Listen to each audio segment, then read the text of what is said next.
Welcome to Movies That Matter, the podcast about recent films going above and beyond the call of box office returns to boldly explore a social issue affecting people's lives.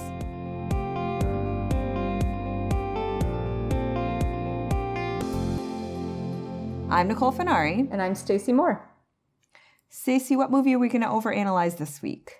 This week we're overanalyzing A Wrinkle in Time, the Ava DuVernay adaptation of Madeleine L'Engle's sci-fi children's book from the 60s, I believe, 1962 or 3,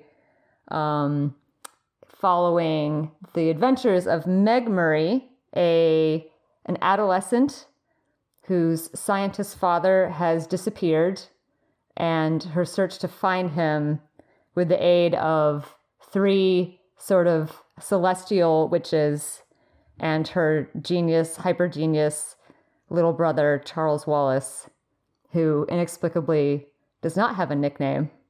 They just call him Charles Wallace over and over again. What do we think?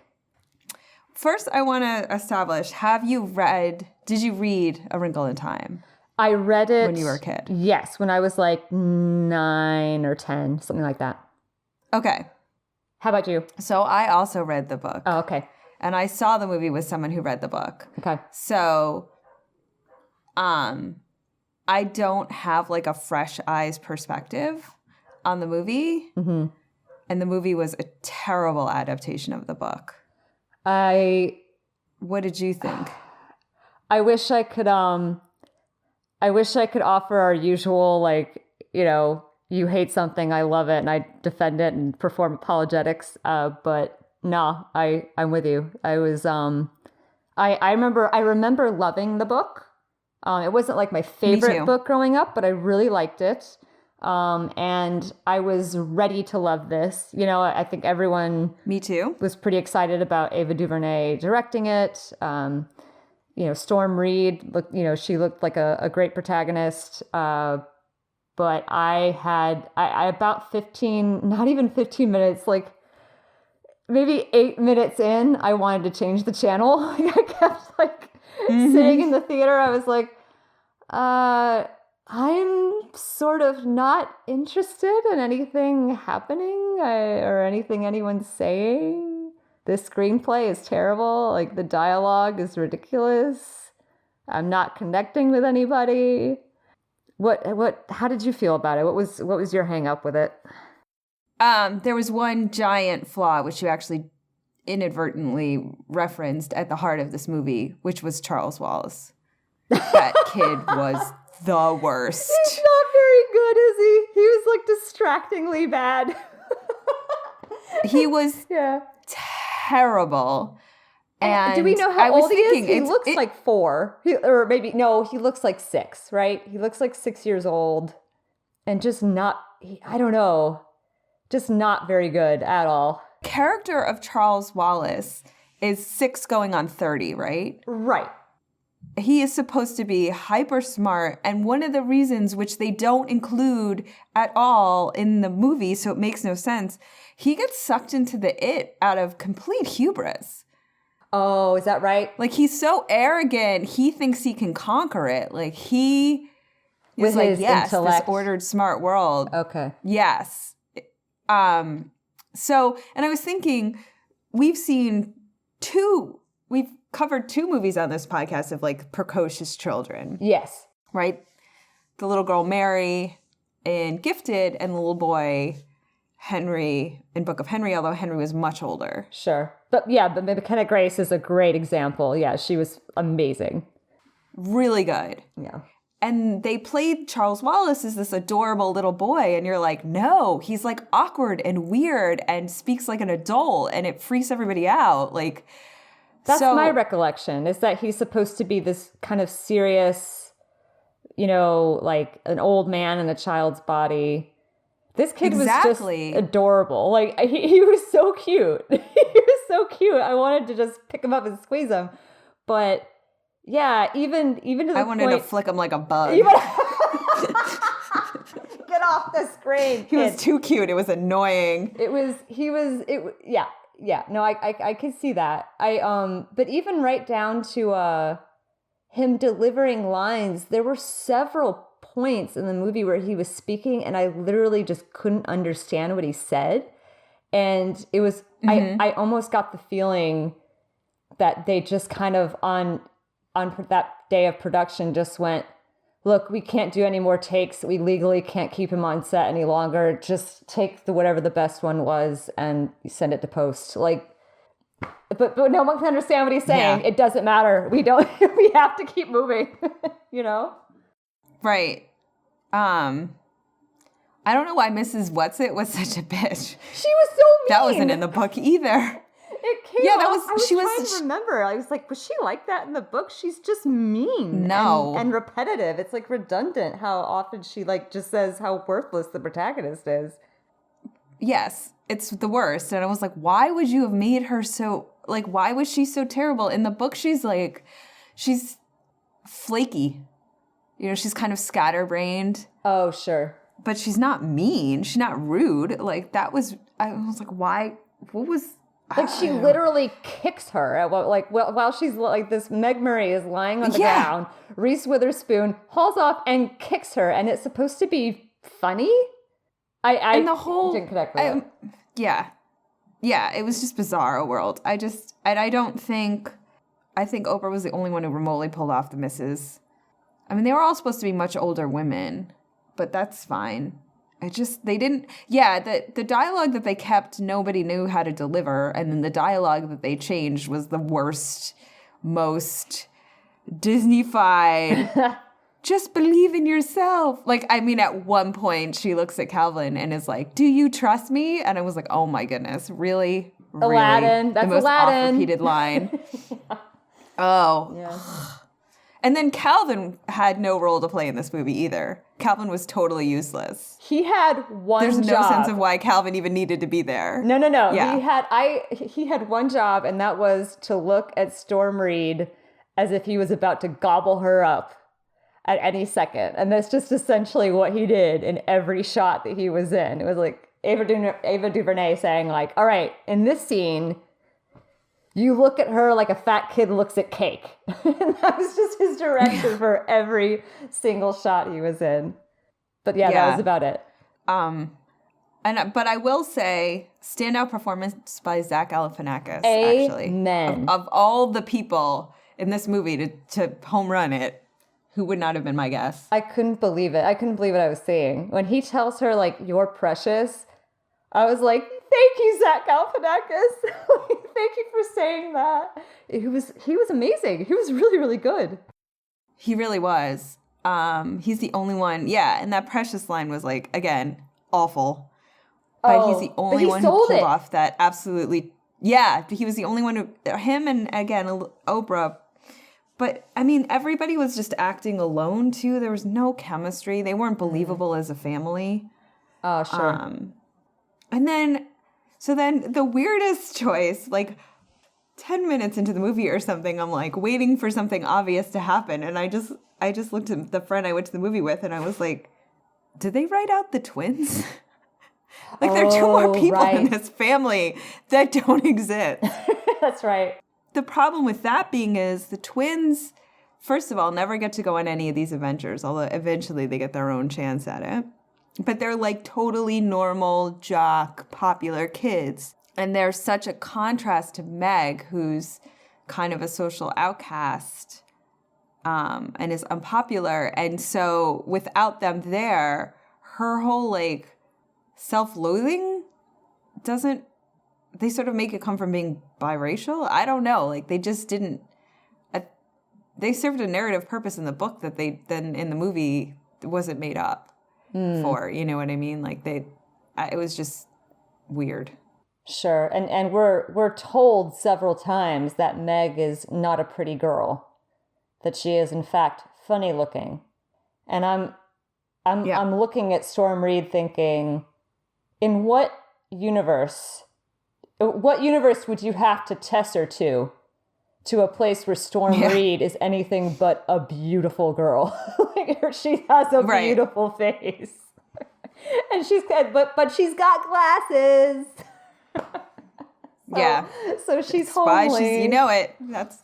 She has to be ugly. because she has glasses. Right. Although I did point out, too, I was like, if Gugu Mbatha Raw and Chris Pine actually had a kid, the world might die from the cuteness of that offspring.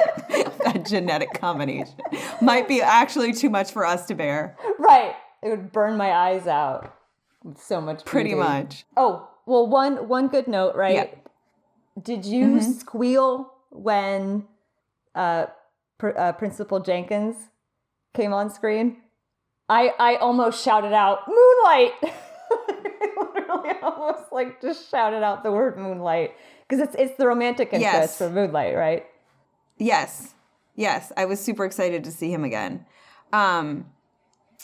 Okay, so I want to talk too about, like, you talked about the opening of the movie. Like, every shot of the opening of the movie were these, like, extreme close-ups. Yes. Like these wide aperture shots with, like, just somebody's face or just somebody's thing with everything blurry in the background. With no establishing shot. Right.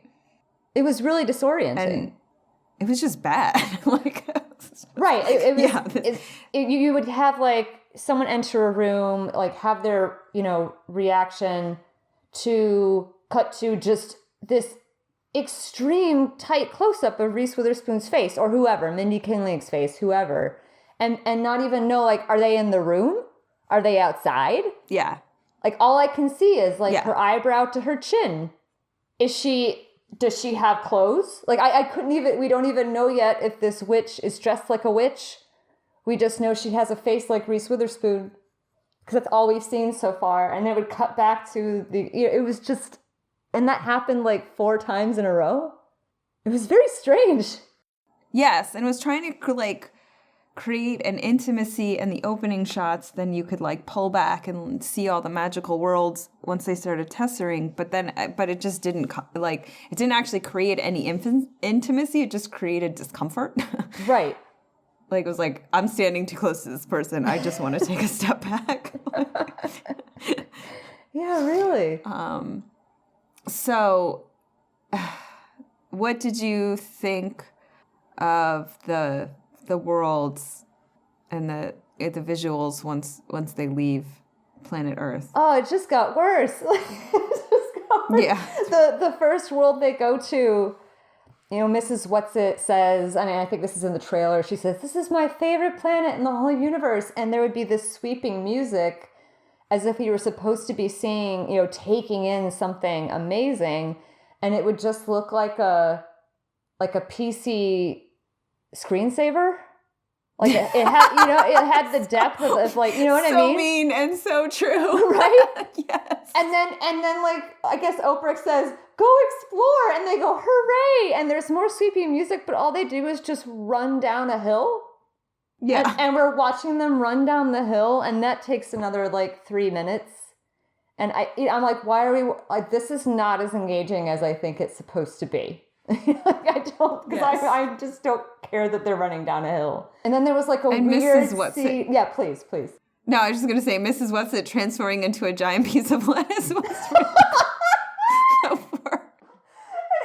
anthropomorphized cabbage. That's exactly it. It was so bad. And then she just like drops somebody. It's like the next like development, the next like step of plot development is that giant cabbage Mrs. What's-It just drops one of the kids. Yes. And then they're like, oh, he fell. Like, no, you dropped him for no reason.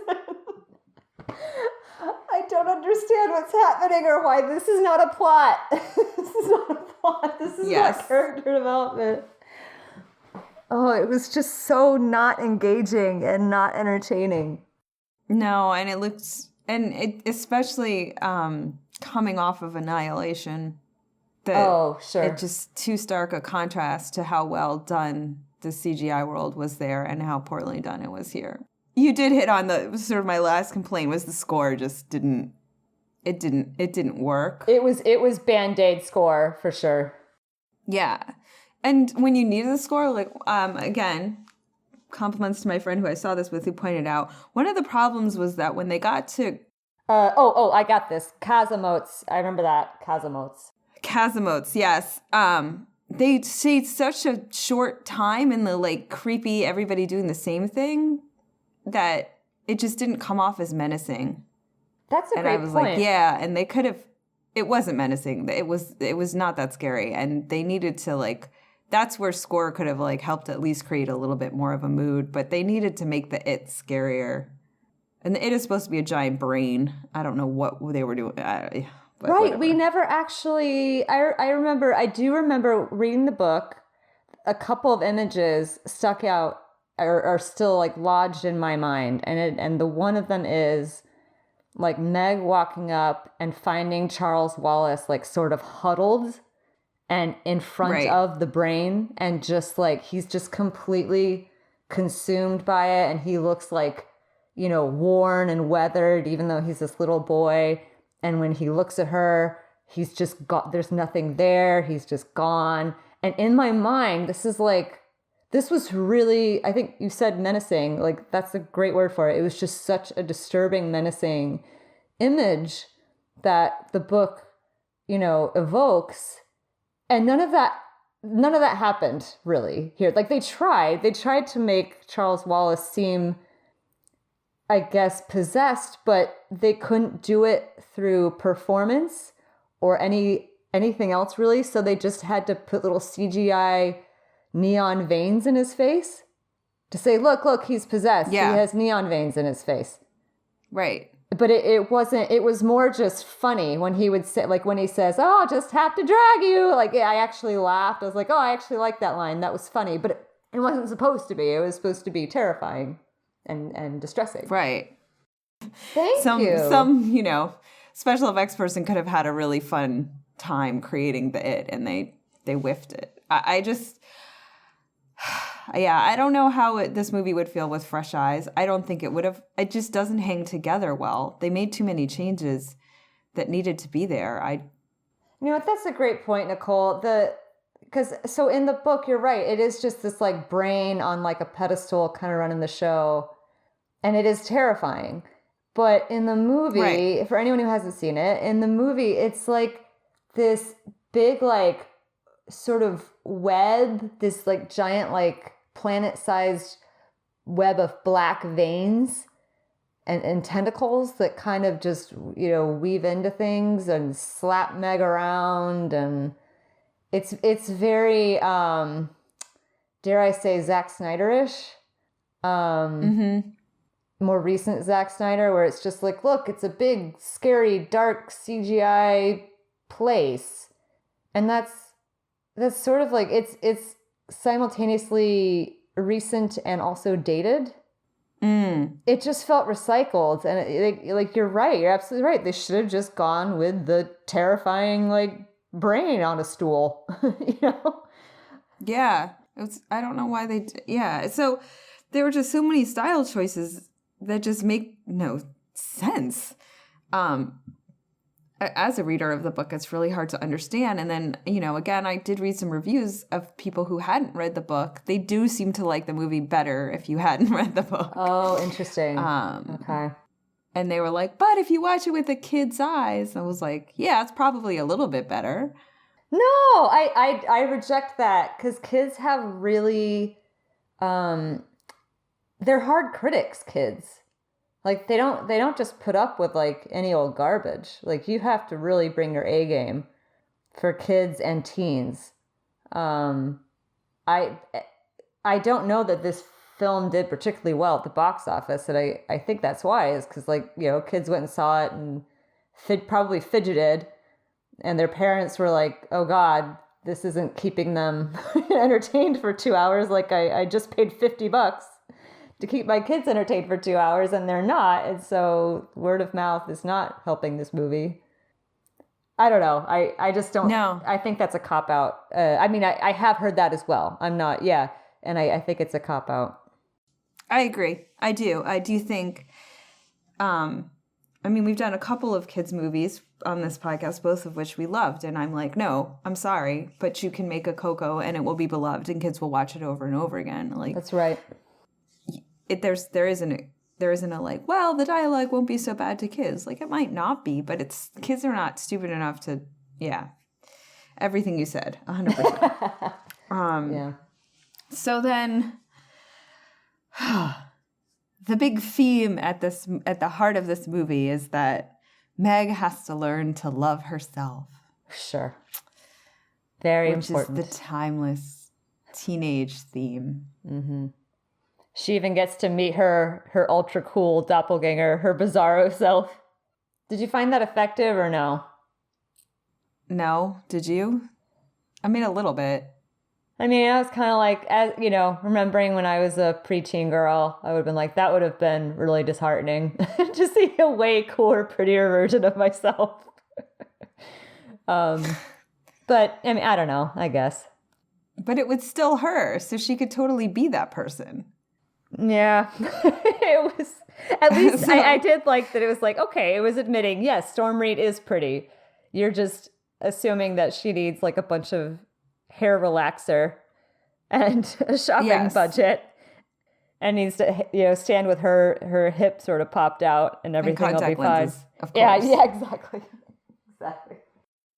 Yeah, so as like absolutely, I mean, I think that's why the book resonated with a lot of us, like as absolutely a kid who wore glasses and was somewhat of a social misfit, you know, Meg's turmoil is a time-honored one. She doesn't go through a beauty transformation in this book or movie, which is actually really refreshing. Like it's not an ugly duckling story where she takes off her glasses and straightens her hair, and now she's beautiful, which is really nice. She has to learn to love herself as she actually is. Yeah.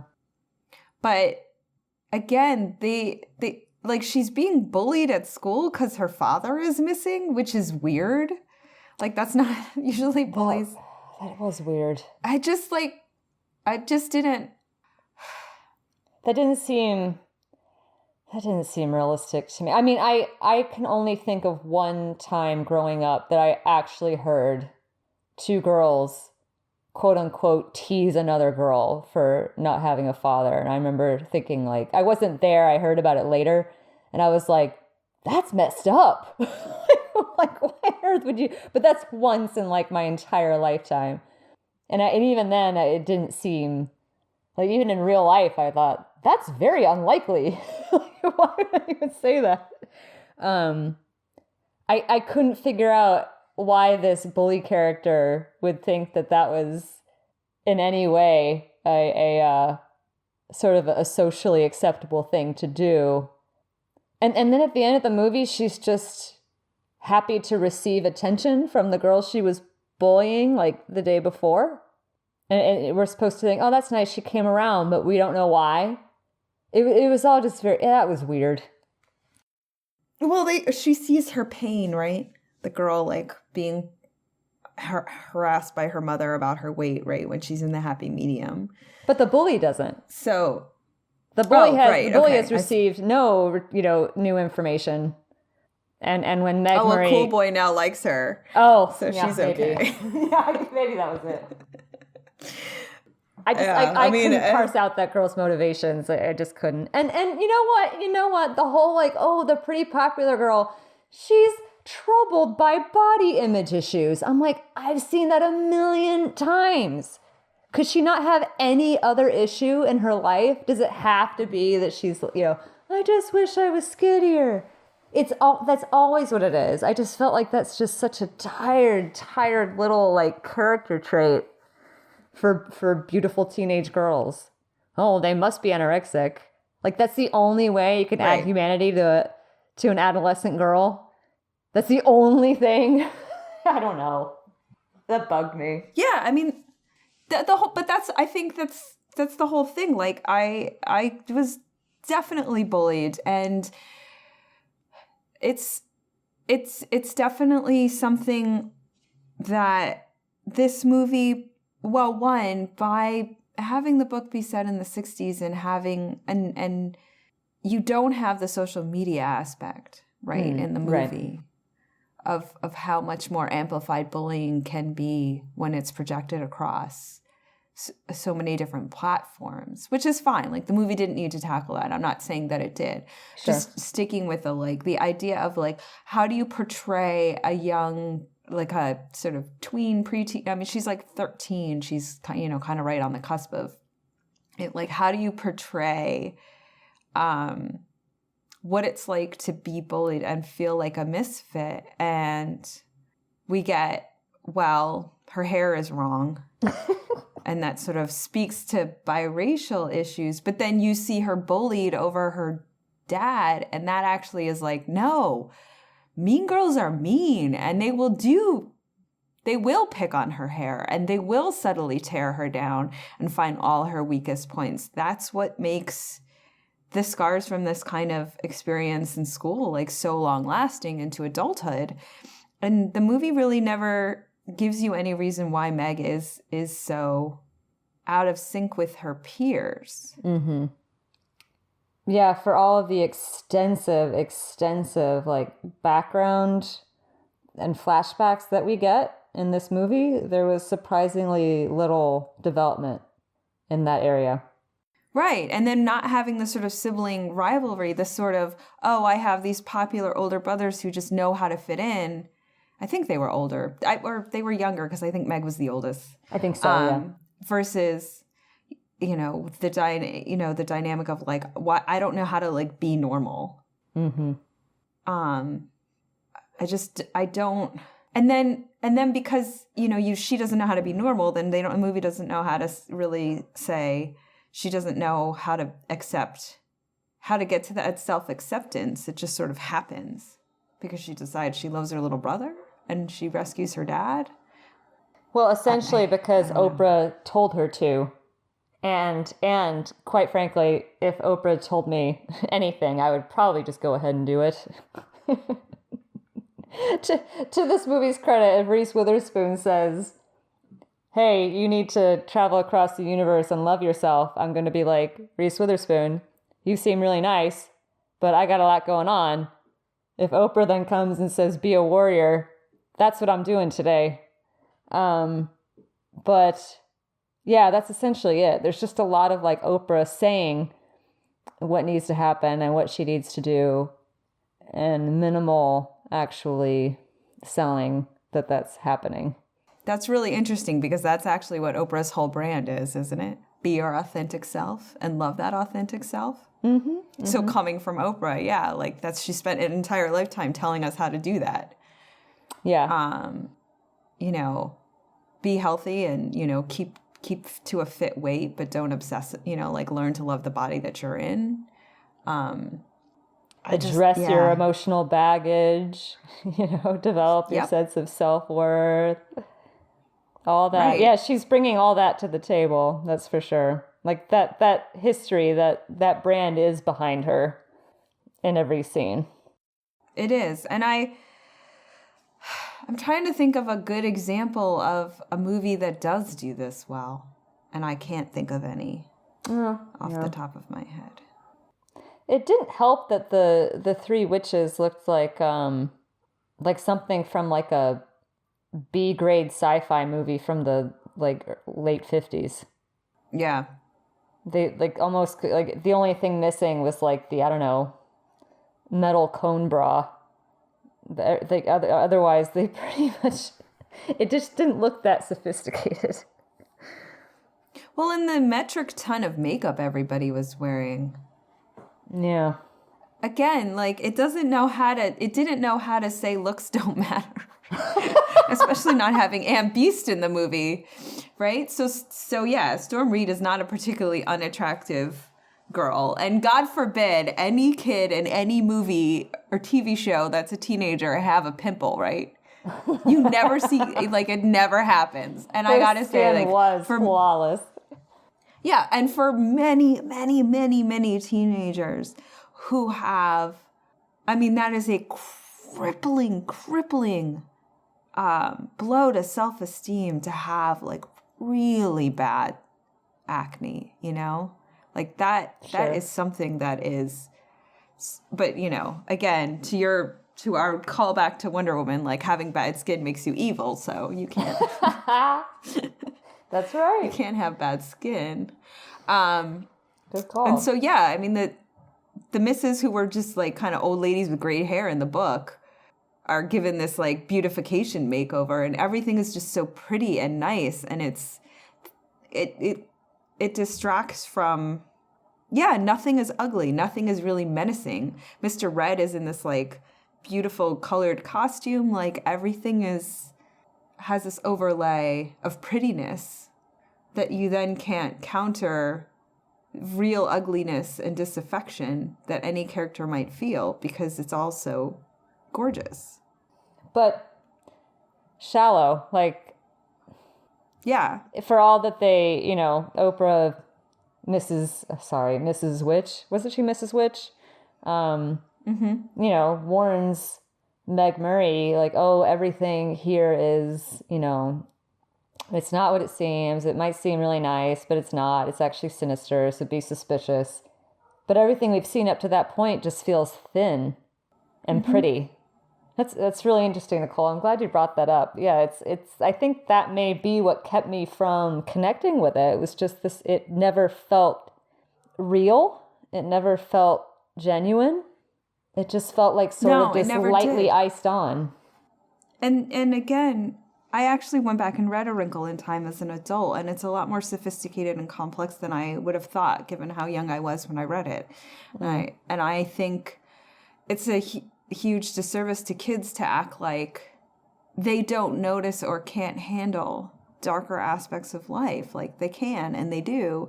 And the movie really glosses over, Calvin's abusive parents, which... they give you the like, oh, she's being body shamed. But it just never shows anything really dark or really ugly, as if kids can't handle that. And they absolutely can. And they need to. And they need to not be told by everybody.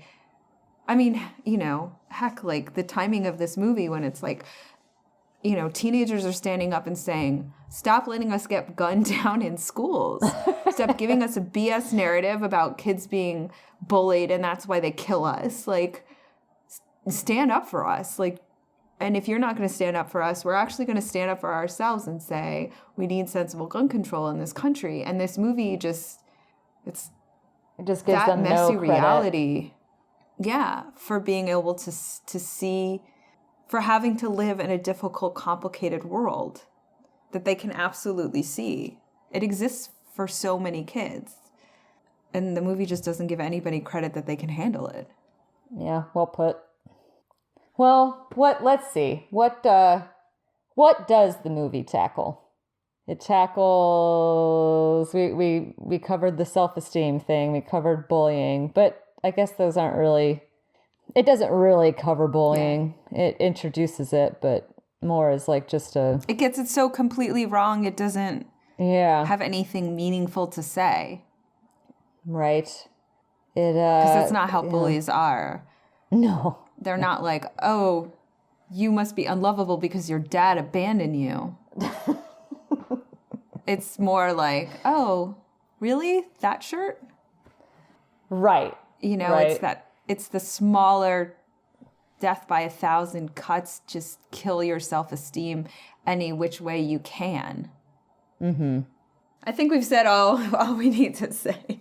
You think? Yeah, I guess. I guess I was just gonna touch on the hair thing again, but I don't even know if that's worth doing. We mentioned it. Like she's ribbed for her hair not being straight. But yeah, I don't even know if I have enough passion for this to even get into that. So whatever. Well, I mean, I'll say, and that is there's a nod to like it's difficult being a biracial kid, but again, it is the shallowest of nods. Right. Like that actually isn't tackled in any meaningful way whatsoever. So like, why even do it? Like it's not treated with any depth or complexity or really any interest, and so that I would say is just as frustrating as if being biracial isn't a really complicated, difficult thing for a kid to go through. Yeah, I'd say you're right. Yeah. I mean, hey, if there are any mixed race folks listening who watched the movie and felt like they actually, got something from it, connected with it, please let us know. Write in, tell us we're wrong. I don't know. I didn't get that from it, representation, though. sure. Yeah. Yeah, sure. Yeah. So social impact score?